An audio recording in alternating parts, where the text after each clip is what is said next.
Hey everybody, welcome back. This is another episode of Unauthorized Final Cut 10. My name is Mike Matsdorf. I'm Mike Yanovich. And we're here today to talk to you about the viewer and the timeline, the meat and potatoes of editing for every editor, and just kind of how it works with how it's going to change some of your processes, what's going to frustrate you, and what to look out for while you're working. So this is the part that I warn all new editors to Final Cut. If you're coming from Avid, this is what's going to take you 2 weeks to get used to, and you're gonna hate it, and you're gonna curse our names, and then if you actually give it a try, that light switch is going to click a week or two in, and you're going to say, "Oh my goodness, the best thing I've ever seen," and you're going to send us flowers, or I'll take whiskey. You can mail me. You can ship whiskey to California. You like us then. Yeah, just to reflect on, before we get into this, to reflect on what Mike was saying there. The reason Mike knows Final Cut 10 is because I pushed him into it. I don't know where you're on the screen, but now you're above me. Now you're to the side. Okay. I set up a presentation with the help of some good folks at Apple with the American Cinema editors, and we just wanted to show the software. It was just an idea that I had. And Apple got on board, and friends at the American Cinema editors got on board. And what we did was we pulled together a panel of a three-person panel: myself, Mike Yanovich, who's here, and Billy Fox.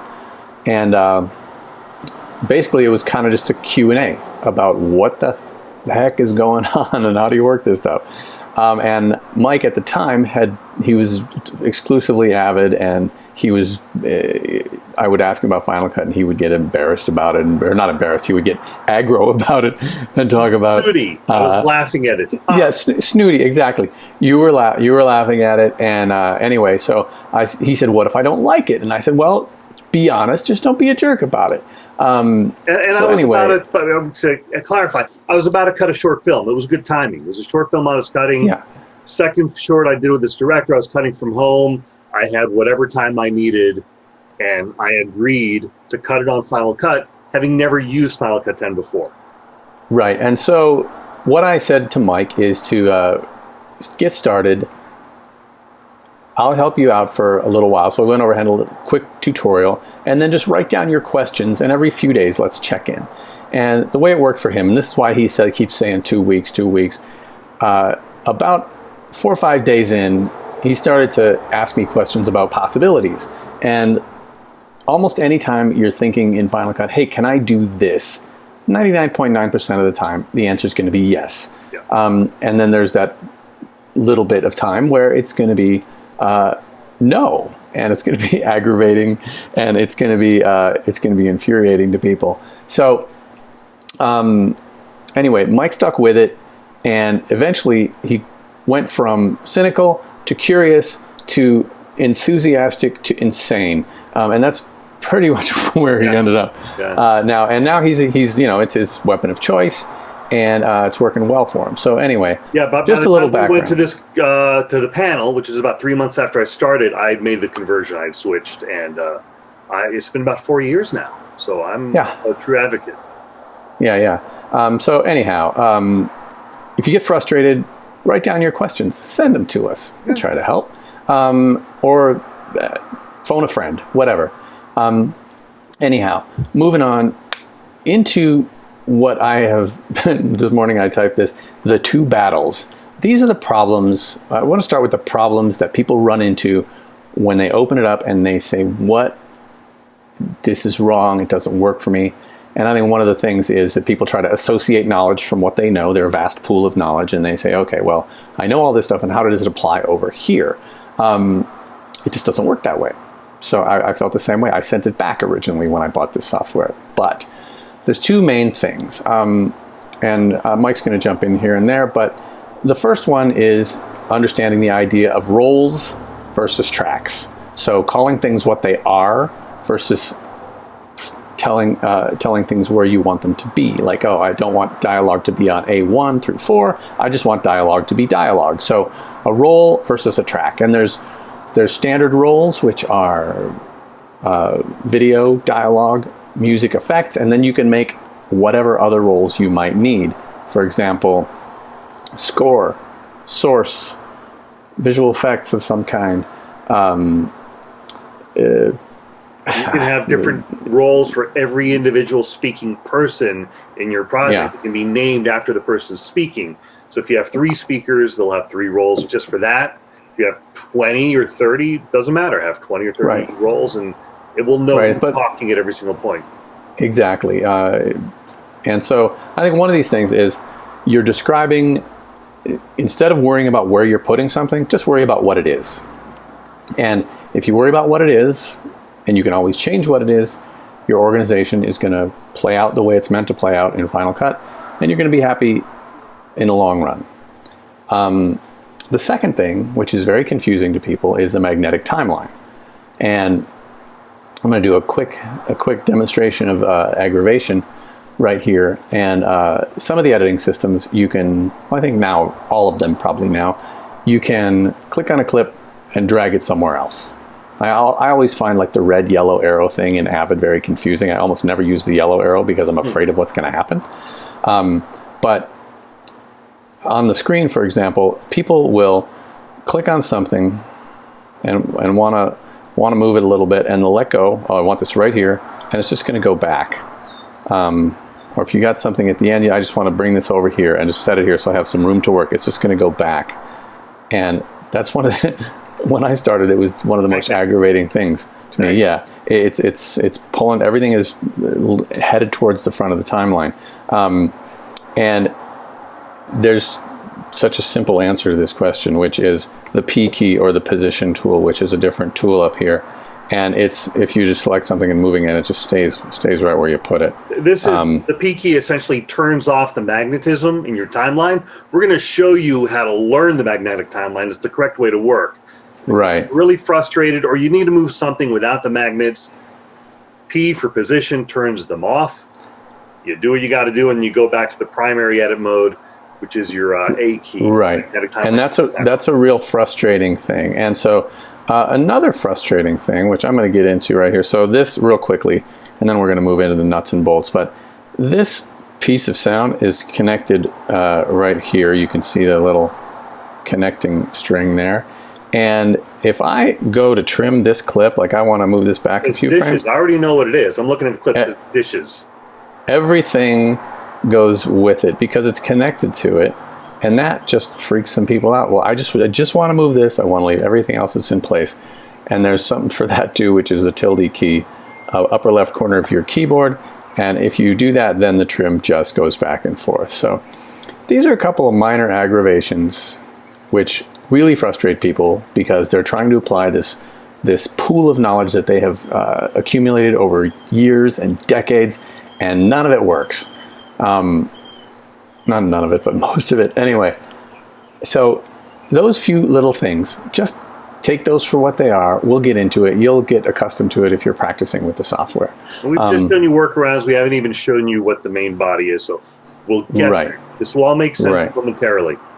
Right. So right now, as before, when we're getting into components of the system here, we're going to work today not in the browser, which is in your upper left, but sort of a combo of the viewer, which is upper right. I'm going to hit A to go back to the arrow key, and the timeline over here. These two are inextricably linked. And just what is it for? What do you do? Now, the first thing I'm sitting the viewer, well, it's a viewer. So if I was going to watch my dailies, I'm opening an event over here for scene 90. I've got a bunch of sync clips in here. Now, when I'm clicking on dailies, source material, it shows up in the viewer. If I'm down in the timeline, it shows up in the viewer. If you must have 2 viewers, you can do that too. It's up in your window menu, I believe. Yep, event viewer. And so then you've got your dailies and your cut sort of separate. There are occasions to do that as far as I'm concerned. I do that when I'm cutting in visual effects, just match framing stuff. But more often than not, I don't. I just work in a single viewer mode, and that is what we're going to be doing today. So if I need to watch dailies, I can just hit play, and you're going to hear all those A5, C9, all those familiar sounds, and watch your dailies. Much like other systems, JKL applies here. So if you need to go fast, you can go fast, you can go backwards, you can go slow by holding down the K and L key or K and J either direction. And you know, that one of the main functions of the viewer is just watching stuff. Now, I'm working right now on a tiny little 13-inch MacBook Pro, and this is 4K Red 1 footage. It's old, but it's 4K Red, and so I have the Red plug. I'm going to interrupt. Speaking of old, you know, since we're quarantined, where I'm getting some exercise, just staring at my DVD rack, and look what I found. Hey, a copy of the movie. This is the movie. This is the movie we're watching, directed by this guy with the cool shades on his head. If you hold it up just right, Tony's head fits yours perfectly. Okay.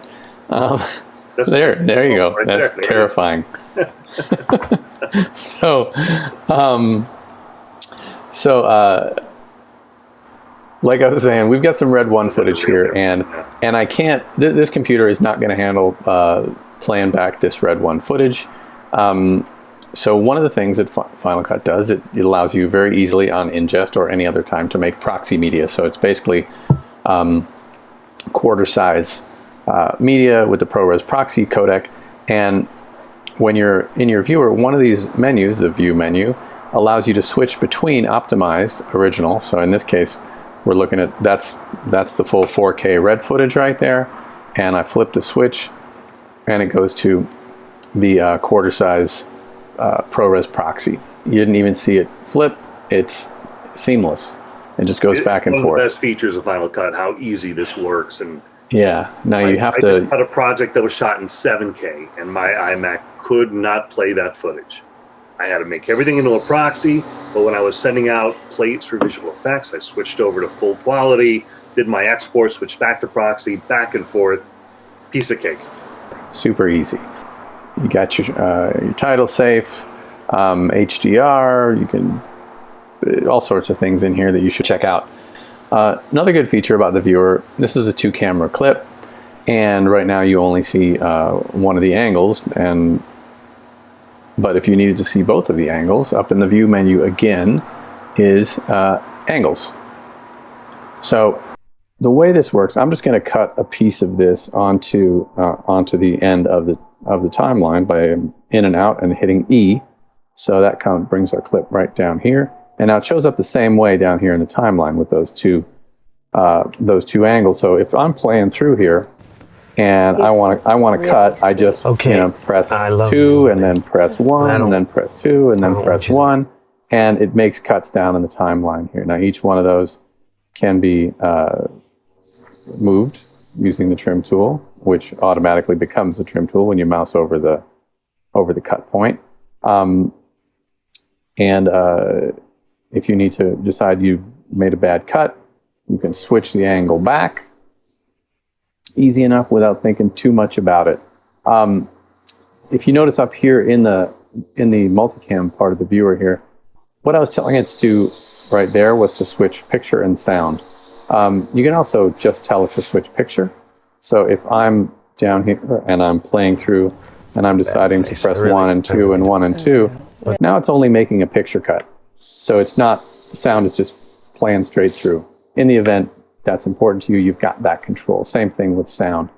And also, if you have many, many angles, you can have it display up to 16 angles, and these are all tiny little boxes. Maybe you can make them out. But I'm not sure what the limit on angles is, but these do have, there are banks. I think it's more than 16. I think it's 64.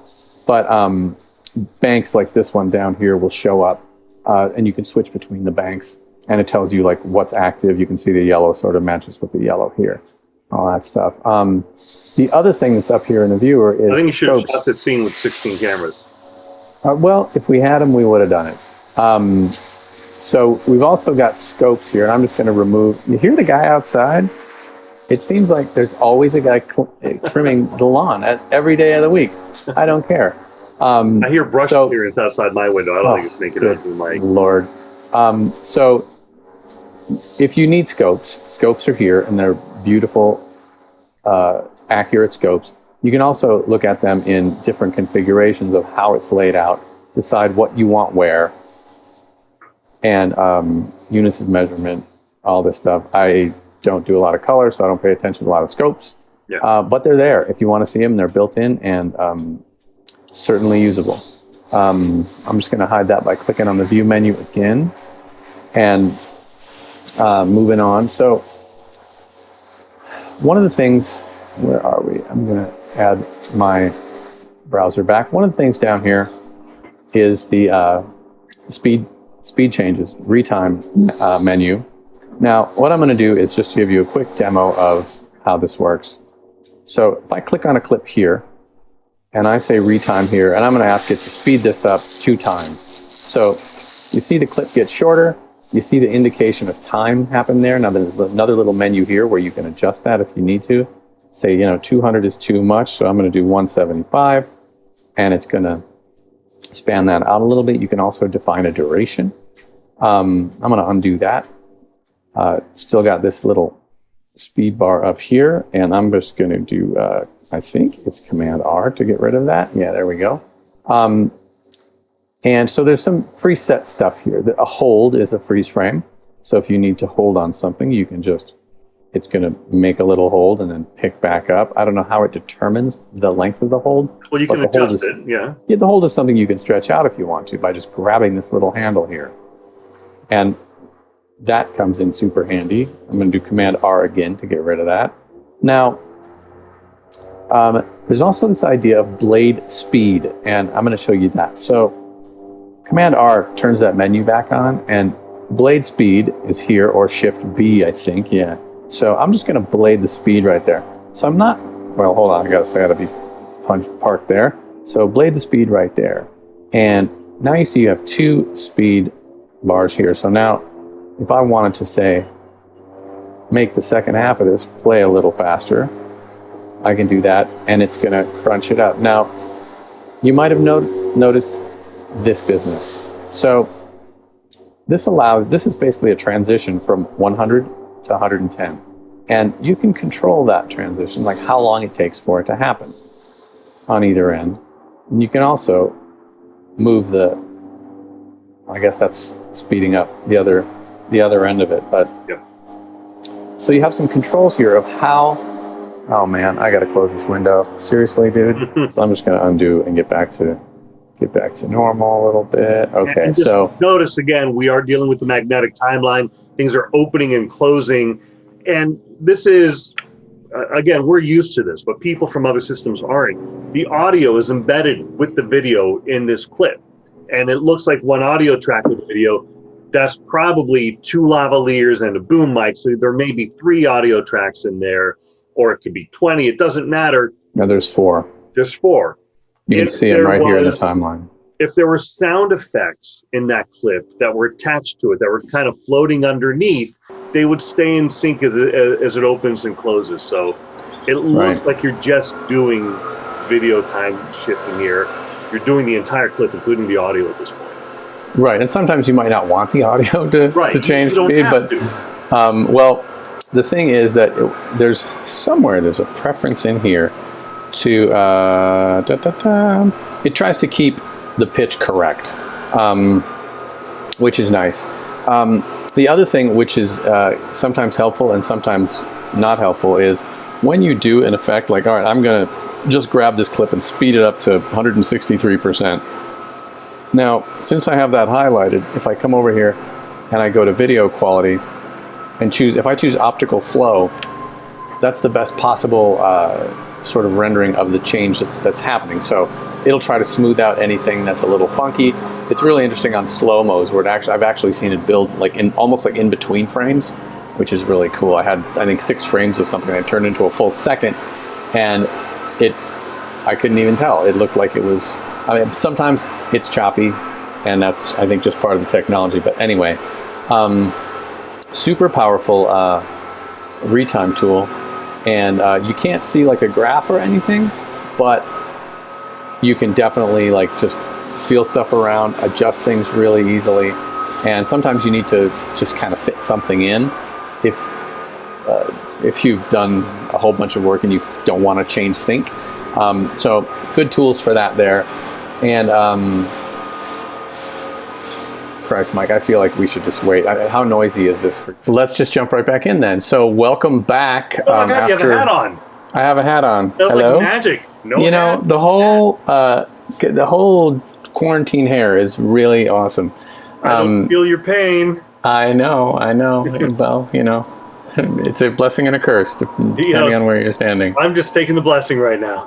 The next thing I want to get into is these little controls right here. So at the bottom, these are 3 simple controls for doing blow-ups, transforms, crops, distortion. I'm going to just quickly demo this stuff. It's so great just to have this stuff right here, and it's super easy to operate. So we'll start with the transform. You're going to see it lights up blue. You get a little set of guides along the edge of the frame here, and you also get some tools up here which are for keyframing. So I'm going to just jump down to a shot that's a little bit longer.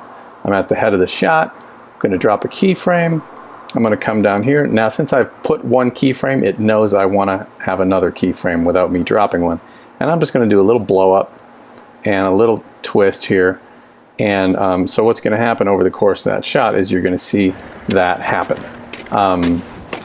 Probably not something you do unless it was a horror movie, but that's how easy it is to do a blow up and a rotate simultaneously in a shot. So without the keyframe, you would have made the change and it would have propagated for the whole clip. With Correct. the keyframe, it assumes you're going to make changes to it, and any other frame you go and readjust it automatically keyframes for you. Correct. And now that there's a keyframe there, you know, if I wanted to quickly move this over here, you see a little red line happening there. And so when you get to that point, you're going to see the sort of a slide over. Oh, that's pretty. Anyway, you can manipulate this stuff in a million different ways. Ways to sort of make it a ease in, ease out, or a linear change. Some other things to mess around with there. Now I'm just going to go ahead and undo that. I don't know why you didn't just shoot it like that in the first place. It was great. Well, we had a take like that, but I just wasn't brave enough to use it. So if you're done with this, you could click done, but we're just going to jump over to the crop tool. So a couple interesting things here. Trimming gives you something like this, where it just cuts out the frame, and if I play this, that's what it's gonna show you. So let's say you want to do a split screen or something, this might be an option for that. I'm gonna undo that. Cropping, and this is one of my favorite things, again, is the outside looks a little different, the border on it, you'll see. So if you say, all right, I just want to start over here with her, so now this is going to be my frame. When I hit play, it's going to just push right in on her. And you can also keyframe this. So say, for example, I'm going to undo that and drop a keyframe at the beginning. Let's start over on Tony. And then down here, we'll go over to this. So watch what happens now. This is pretty cool. So all right, we're starting on Tony, and then it just follows him over there. So I've magically got a close-up for this shot, tracking the move. This would take a long time, at least with my skill level in Avid or Premiere or anything like that. I love this tool. So instant pan and scan, the old when you're taking a letterbox shot in the old VHS days and exactly square, yeah. Exactly. It's also handy if there's something I've used this for, and it's really, really amazing the way it works, is those times when something tilts or pans too far and you catch, like, oh, the edge of the set, the edge of the frame, the microphone.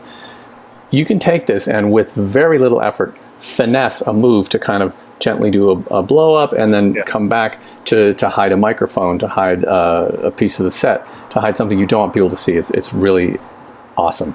Also in the cropping tools is a bit of a Ken Burns effect. And so this is, it's so easy. It's where it starts, it's where it ends.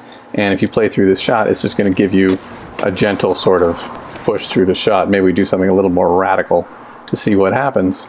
But there may be people watching who don't know who Ken Burns is.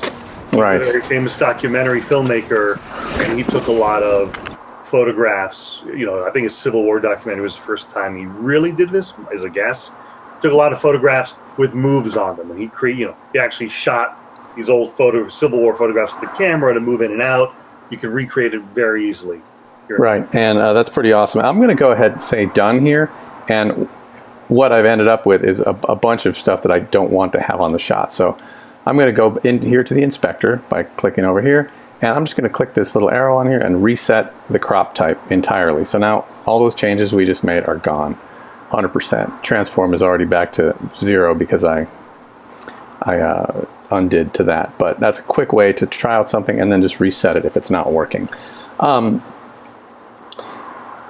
Lastly, in here is a distort, same principle, things like this, play in 3D space, also keyframeable. This handy for dropping something on a TV monitor, perhaps, inside of a scene, rough comp, I don't know, million uses, whatever you might use it for. Yep. So I'm gonna just now reset that back to 0 there, say done, close my inspector, and move on to the next tool down here, which this is kind of interesting. Like if you're clicked on a shot and you want to do a quick color balance, you can add that. So that gave a quick look to the shot without me doing anything at all. And that's pretty accurate for the day. I remember I was standing right there. It was later in the day, so that's why everything looks a little blue. And also, if you want to match something, now I want this shot before it to match. So I'm going to set the cursor over it and come here and say match color. Now I'm going to skim over to this. I'm going to click match, and you can also just sort of click around the frame and it'll find different things. But now you've got a reasonably good match between these two shots. Not bad. That took no time at all. Close enough. It's not gonna be your final color, but for quick and dirty, it's a great place to start. Exactly. So the transform tools, the crop, the distort, the color matching. There's also audio matching in here, and I'm not sure if that's new. I've never used audio matching. I've never used it either. Wow. But it would be good to experiment. So I think you can auto enhance the audio, which I think there are controls in the inspector, for example, about audio enhancements, audio analysis. It's not analyzed for loudness, for noise, other stuff. So I guess those tools are worth playing with. I'm going to do that too after this session is done. So that pretty much covers, almost covers the viewer. Sorry. The last thing to check about with the viewer is over here. As Mike was saying way back in episode 1, Final Cut's intended for single screen use. And the thing that you kind of need to do every once in a while is to see something as big as you can. And so little full screen button is right down here, and there's also a keystroke for that. I think it's Shift Command Option, Shift Command F. Is that what it is? I believe so. Okay, let's try it and see what happens. Yeah. Okay. So there we go. Not sure if this is displaying. Is it displaying for you full frame? No. Okay. Yeah. So The internet stuff. Really right. Sweet. So Okay. what it does here is, if you just click this button, it's going to put it full frame on your monitor or whatever you're playing. And there's ways to hook up a third, another monitor if you need to hook up a television or something like that via either a conversion box or a monitor that supports USB-C. But in any case, even if you're working on a laptop, you can quickly hit this button and just see your image full frame and be able to get a little perspective on the size of things. So it helps. And that's kind of the viewer in a nutshell. And let's get into the timeline. Oh, best part. This is Mike's favorite part of this. So this was getting a little long, and we decided to break it off. We're going to continue with part 2 of viewer and timeline in the next episode. Thanks for sticking around, and we'll see you then. All right, coming soon.